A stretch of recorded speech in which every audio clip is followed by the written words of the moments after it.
Okay, guys, today we're going to review for your Chapter 4 test, and I'm sorry that I can't be here, so I'm just going to go through the questions, and then if you have questions about it, then bring them to class tomorrow, and we can go through them before the test. So on number 1, it says, tell whether the given ordered pairs satisfy a linear function. Okay, so in order for them to satisfy a linear function, they have to have common differences. So I need to figure out what I'm doing to get from each of my x's, and what I'm doing to get through each of my y's. And so I can see that to get from -3 to -1 on my x's, I'm going to add 2. To get from -1 to 1, I'm going to add 2. And to get from 1 to 3, I'm going to add 2. Those are all the same, so that's good. Down on my y's, to get from 3 to 1, I'm going to subtract 2. To get from 1 to 1, I'm going to subtract 0. And then to get from 1 to 3, I'm going to add 2. These are not the same. So since they're not the same, we say that this is not linear because they don't have common differences.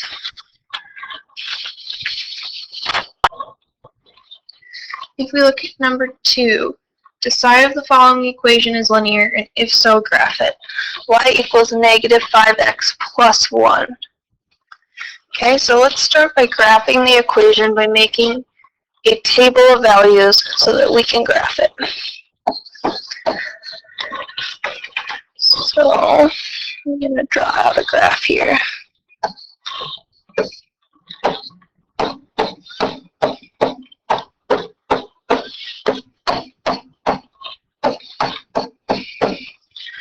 Alright, so let's pick some x values that we can use. I'm going to use -1, 0, and 1.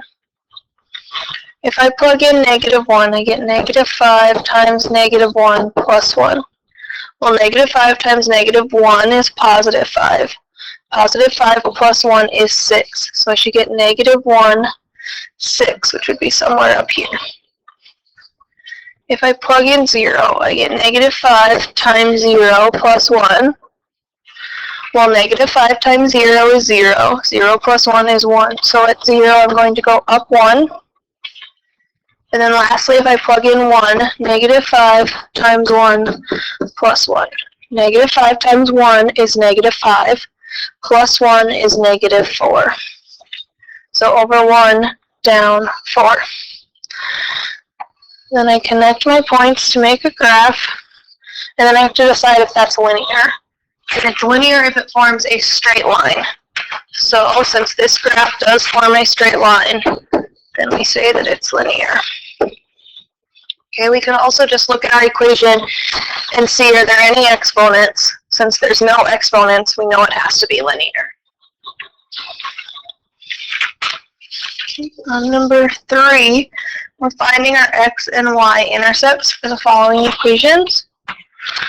Okay, so let's start with our x-intercept. We're given 2x plus 5y equals 10. Your x-intercept is always where y equals 0. So I'm going to plug in 0 for y. So I get 2x plus 5 times 0 equals 10. Well, 5 times 0 is 0, so that just goes away. So I get 2x equals 10. Divide by 2. Divide by 2. So x equals 5. So my x-intercept is 5. To find my y-intercept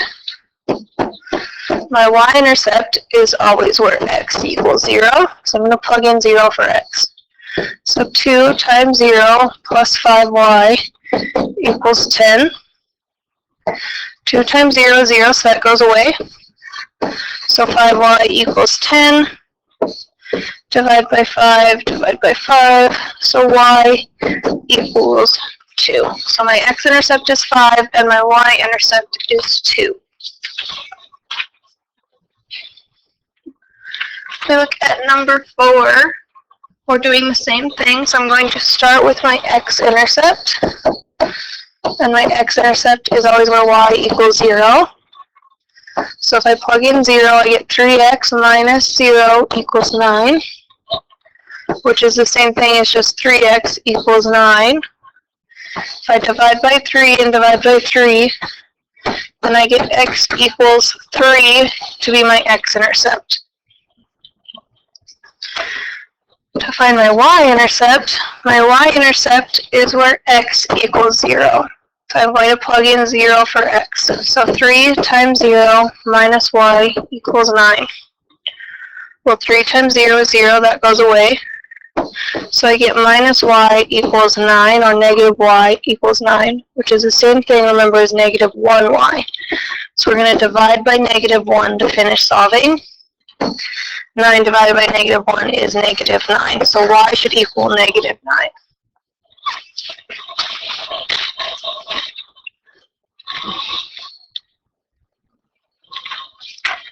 Alright, on number 5, we're asked to find the slope of the line.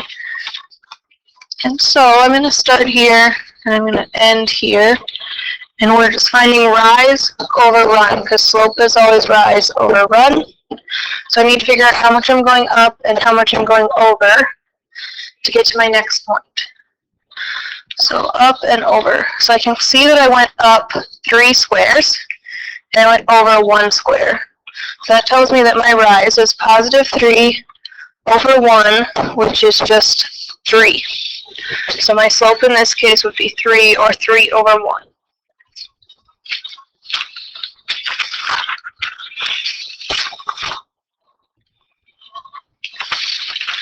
For number 5, we're finding rate of change. And rate of change, remember, is your y over your x. And we're subtracting them. So y2 minus y1 over x2 minus x1. So these are going to be my x1 and my y1, because they're my first values. These are going to be my x2 and my y2 because they're my last values. And then we subtract. So I'm going to take my y2, which is 256, minus my y1, which is 0, divided by my x2, which is 4, minus my x1, which is 0. So that just becomes 256 divided by 4. And 256 divided by 4 is 64. So my final answer for my rate of change would be 64.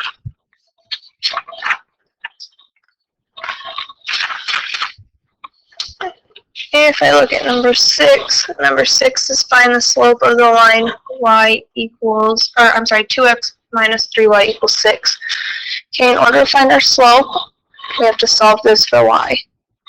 So I'm going to start by subtracting 2x from both sides. If I do that, I get negative 3y equals 6 minus 2x. So my final step is going to be dividing by negative 3. So I get y equals 6 divided by negative 3 is negative 2.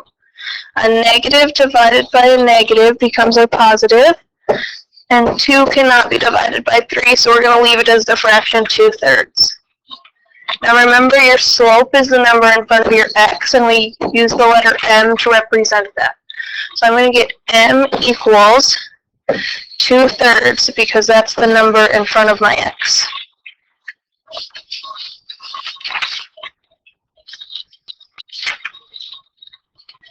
Okay, we do the same thing for number 7. 4x plus 3y equals 24. We're going to have to solve this for y.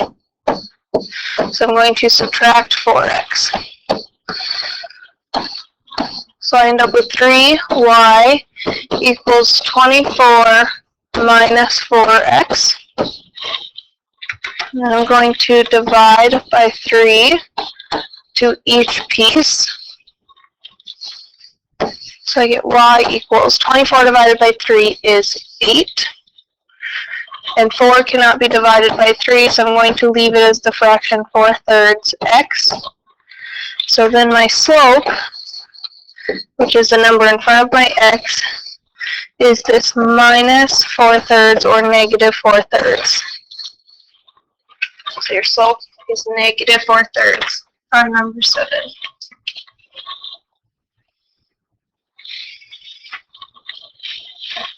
And if I look at number 8, we're going to find the slope of the line containing these points.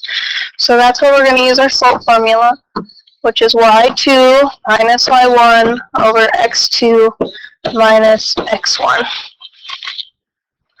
So this is going to be my x1, y1, and this is my x2, y2.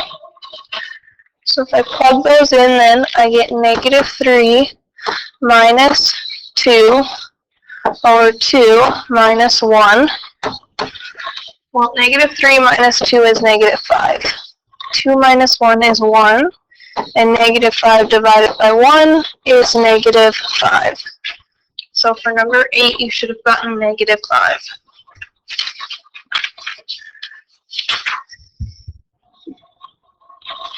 Number 9, tell whether the equation represents a direct variation. If so, identify the constant of variation. Well, in order for it to be a direct variation, it has to be in the form y equals mx. And so in this case, this is in the form y equals mx. So we would say that it's a direct variation. And then if we line up our m and our number in our equation, then we get our direct variation, constant of variation being negative 6. So it is a direct variation with a constant of variation to be negative 6. On number 10, we're doing the same thing. So we have y plus 4x equals 3. In order for it to be a direct variation, it has to be in the form y equals mx. We can see that this is not in that form, so then this is not a direct variation. And then you're done. There is no constant of variation defined. If I look at number 11, graph the line with the slope negative 4/5 and y-intercept 6. Write the equation of the line. Well, I know that the equation of the line, since I have a slope and an intercept, is going to be, I'm going to use slope-intercept form, which is y equals mx plus b, where m is your slope and b is your y-intercept. So I end up with the equation y equals negative 4/5 x plus 6. So that's the equation of my line. It also asked us to graph the line. And remember I said you always start with your point. So we're going to start with the point that we know, which is our y-intercept is 6. So on my y-axis, I'm going to go up 6 and put a point. Then from that point, we evaluate our slope. And our slope is negative 4/5. So that tells me I'm going down 4 over 5. So from this point, I go down 4 and then over to the right 5, and I put another point. 2 points form a line, so then I connect my points.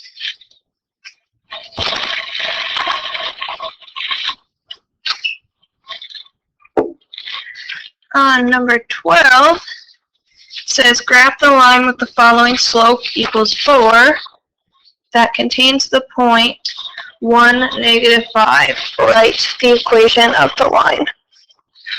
Okay, so we're given a point and we're given a slope. So we're going to use point-slope form. And point-slope form is y minus y1 equals m times x minus x1. And we know that my m is 4. I also know that with my point, I'm going to have an x1, y1. So when I plug everything in, I get y minus, my y1 was negative 5, equals m, which is 4, times x minus my x1, which was 1. The only thing I have to simplify then is this minus a negative, which would become plus. So it becomes y plus 5 equals 4 times x minus 1. So that's your equation. The second thing it asked us to do was to graph the line. And again, we always start with our point that we know. So I know that on my x and y axis, I have a point 1, negative 5, so over 1, and then down 5, and that's going to be my first point.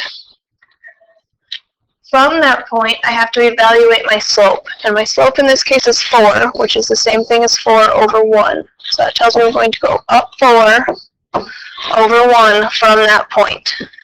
So I'm going to go up 4 over 1, and I'm going to have another point. Once I have those points, I can connect them to make a line.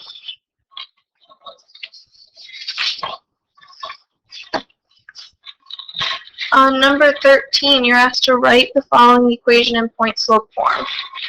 Well, we just went over point-slope form. It's y minus y1 equals m times x minus x1. And we're given an m of negative 4 and an x1, y1 of negative 1, negative 1.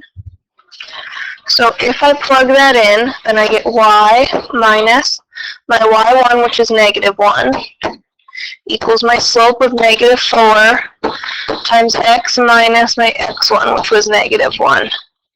And we said we have to simplify double negatives, so those would become positives.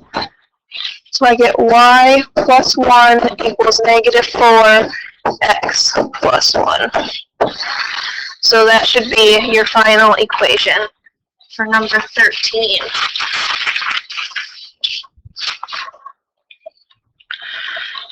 For number 14, we are naming a point and a slope on the line.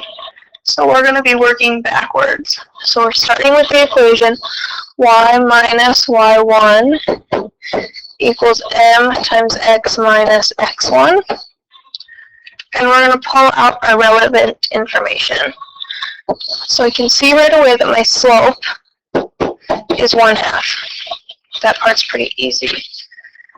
Then if I look for my x1 and y1, my x1, since I'm doing the opposite of a minus 4, is going to be positive 4, because you always do the opposite. And my y1, since we're doing the opposite of a positive 3, is going to be negative 3. So my slope is 1/2, and my point is 4, negative 3. Alright, on number 15, we're identifying lines that are parallel. And if we remember, parallel means that they have the same slope. So we're looking for lines with the same slope. So in the first line, line number 1, I see that I have a slope of negative 1/3. In line number 2, I have a slope of 3. In line number 3, I have a slope of negative 1/3. And in line number 4, my m is equal to 0. My slope is equal to 0. So if we try to compare slopes, then we can see that the slopes that are the same are lines number 1 and lines number 3. So lines 1 and 3 are going to be parallel. For 16, we're identifying which lines are perpendicular. And perpendicular means that they have opposite reciprocal slopes. Meaning one's positive, one's negative, and they are fractions that are flipped over. So if I look at the first line, I get m of negative 5. My slope is negative 5. My second line, my m is 1/5. My slope is 1/5. On the third line, my slope is 0. And on the fourth line, my slope is positive 5. And so in order for them to be perpendicular, they have to be opposite, meaning one's positive, one's negative, and they have to be reciprocal to the fraction flipped over.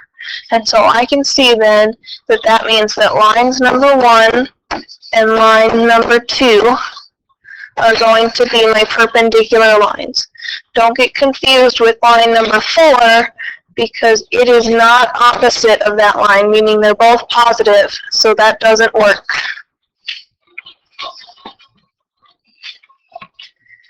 On number 17, write an equation of the line in slope-intercept form that includes the point 4, negative 2, and is perpendicular to the line y equals negative 1, or negative 4x plus 3. Okay, so we're given a point and we need to find our slope, so we're going to use point slope form. So y minus y1 equals m times x minus x1. And since it's perpendicular to this line, that means the slope has to be the opposite reciprocal of negative 4. So opposite tells me it has to be positive. Reciprocal tells me that instead of being 4, it's going to be 1 over 4. So my slope is positive 1/4. Then I also know that my x1 and y1 come from my point. So if I plug that in, y minus y1, y1's negative 2, equals m, which was positive 1/4, times x minus x1, which was 4. I finish by simplifying that double negative, so I end up with y plus 2 equals 1/4 x minus 4.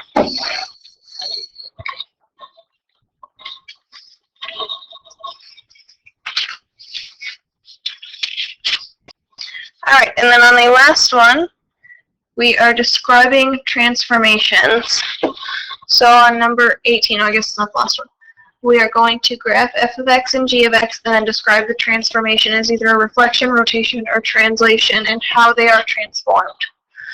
So if I start with f of x equals x and I make a table of values for that one, I'm going to use 1, 2, and 3. So if I plug in 1, then I get y equals 1. I get y equals 2, and I get y equals 3 because this is our parent function. So 1, 1, 2, 2, 3, 3. Connect those points, and this is going to be f of x. If I make a table of values for g of x, which is x plus 4, and I use those same values of 1, 2, 3 so that I'm consistent, I plug in 1, 1 plus 4 is 5, 2 plus 4 is 6, and 3 plus 4 is 7. So I know that for g of x, I'm going to go over 1 up 5, over 2 up 6, and over 3 up 7. And I'm going to connect those points to make a line, and this is g of x. And then I need to figure out what my translation is. So what did I do? So in this case, I had a translation where I went up. So it's translation, and I went up 4 on my graph. So translation up 4.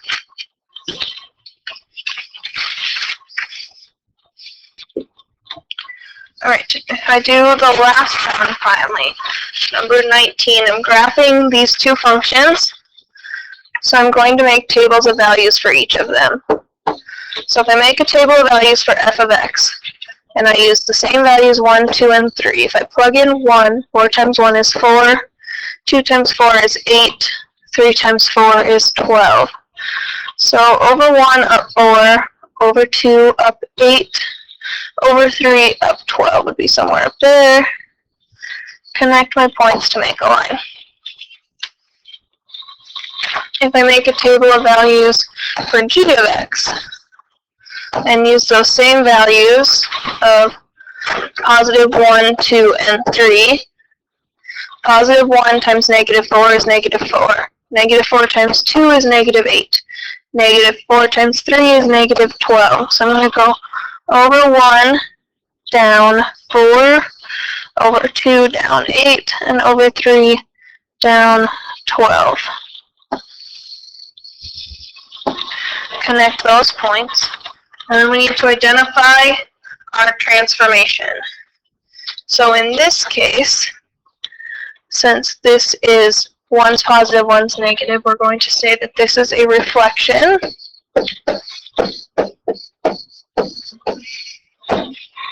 And we always reflect on the y-axis.